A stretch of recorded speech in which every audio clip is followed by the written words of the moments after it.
Bosnia Herzegovina, the heart-shaped country of 1,000 years. Located in the southeast of Europe and in the heart of the Balkans, it is rich of landscape and history. I have to say that this is one of the countries I was most excited to see. Once at the epicenter of war and conflict, it is now a beautiful example of how peaceful living between different ethnicities can be the origin of a beautiful and flourishing culture.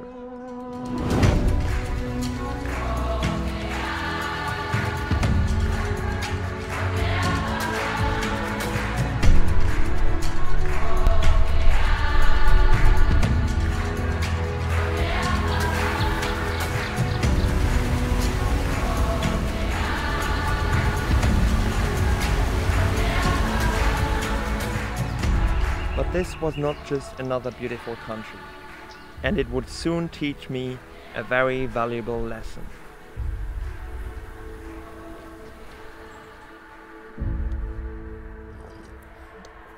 Here we go. Let's just adjust this a bit to the top. Yeah, that's better. You see, when we planned this route, I thought it was a good idea to go to the Balkan countries first. Why? Because it's in the southeast of Europe, and as we know, the south is always warm. That would give us enough time to bridge the winter until we could go up north again. Right? Yeah, no. In the first days in Herzegovina, we wanted to find a quiet spot where we could calm down and I could edit the last YouTube video. We found a great spot by a lake, but when we got there, it was completely covered in snow. And guess what happened? Don't ask me how I got in there. I think to this day, it qualifies as one of the dumbest things I've ever done. Anyways, we knew that we had to get the van out, but we didn't know how. And that's where things got interesting. First, we put some wood planks under the wheels to get some traction. That did not work. Then we put more planks under the wheels, and it still didn't work. Then we actually found out that somehow we had made things worse. You see, the car was lying with its belly on a big chunk of snow.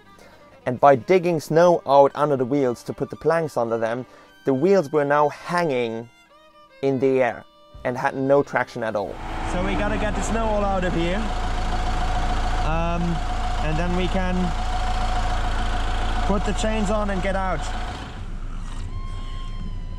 Du kannst austrinken, wie du willst, aber ich mach weiter.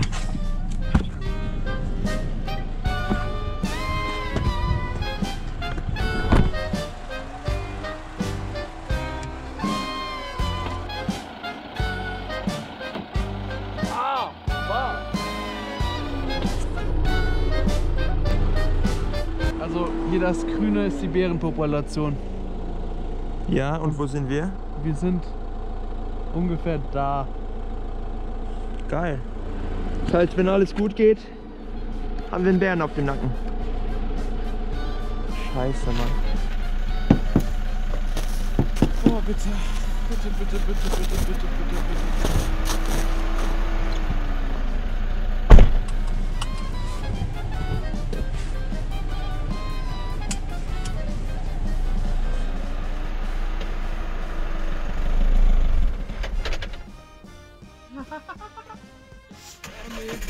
Was ist los? Ich hab nur Angst.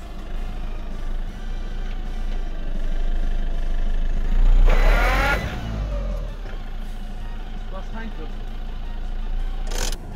Schneeketten.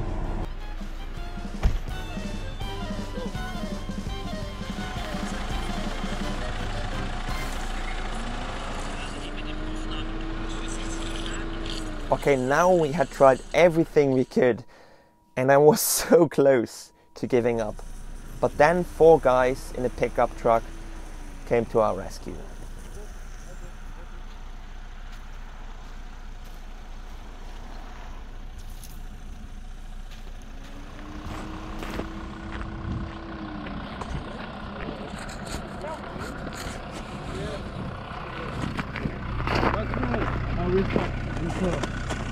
That's normal here.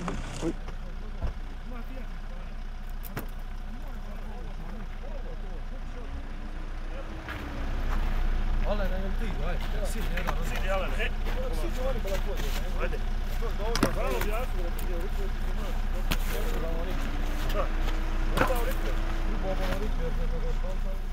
of you will sit in the car and put in reverse and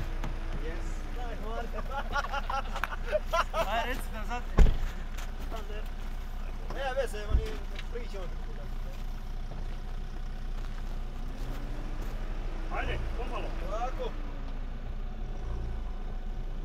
Ajde, stvaraju glas.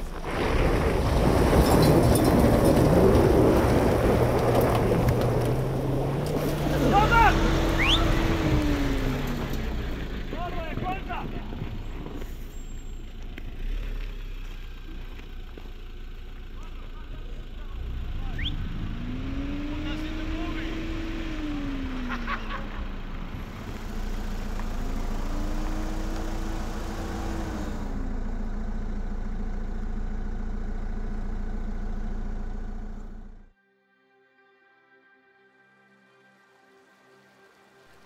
This film was originally supposed to show the incredibly beautiful culture of this country. But the unpredictable chain of obstacles that we faced made it impossible for me to really get to know this country. Of course, I could show you a few of the beautiful places we've seen, but that wouldn't paint an accurate picture of how I got to know this country. I think it's much more a film about finding beauty in the simple things. Like the dogs we met at each camp spot. Or the incredible kindness of the people here. Or maybe it is a film about learning to make the best out of what life throws at you. Like when we went to Sarajevo and everything just seemed to suddenly go downhill. Okay, so we found this amazing spot on the outskirts of the city. It's an abandoned bobsleigh track that was used during the Winter Olympics of 1984. The thing about this place is that it has a huge importance in Bosnian history, because this was the first time that such a huge international sporting event was hosted by the country of Bosnia Herzegovina. Well, good evening. I'm Jim McKay reporting again from Sarajevo, where the snow is snowing, the wind is blowing. Right now, there's real excitement here in Yugoslavia.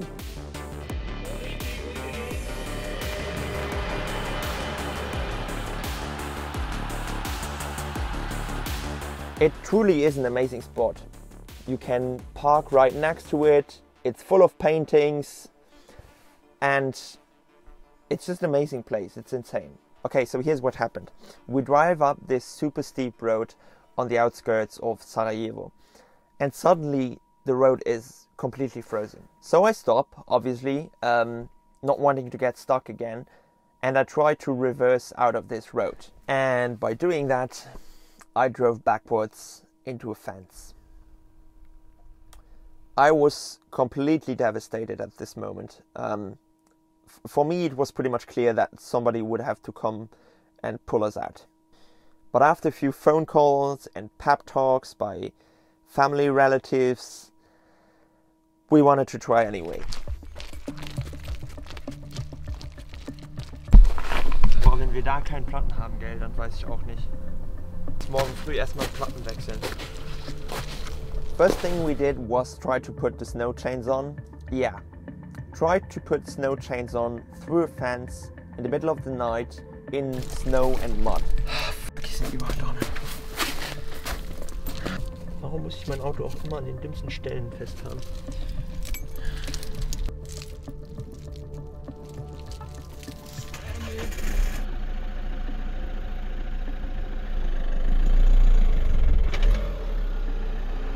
Yeah, it didn't work.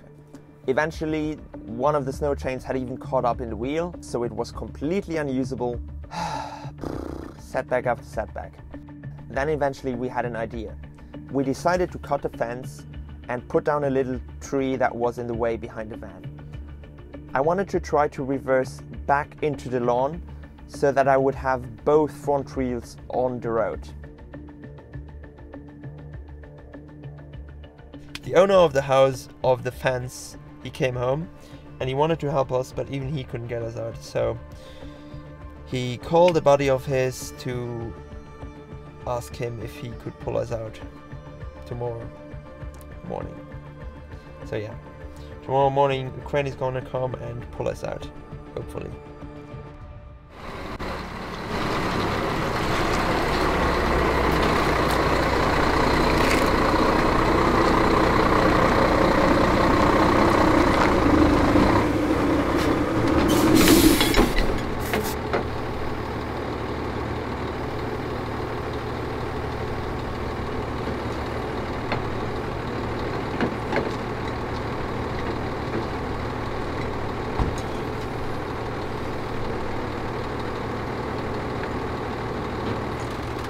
So after getting stuck not once but twice in Bosnia and Herzegovina, it was clear for us that we had to move on. On our way out of Bosnia, I couldn't help but think a lot about our stay here. I felt a bit sad to leave, but I couldn't quite tell why. Even though we had some very unlucky situations here, I wasn't holding any grudges against this country. I had actually become a bit attached to it. I noticed that it wasn't the exterior beauty of this country that had made me become attached to it, but rather the memories that I had made and the lessons that I had learned here. And for that, I am incredibly grateful.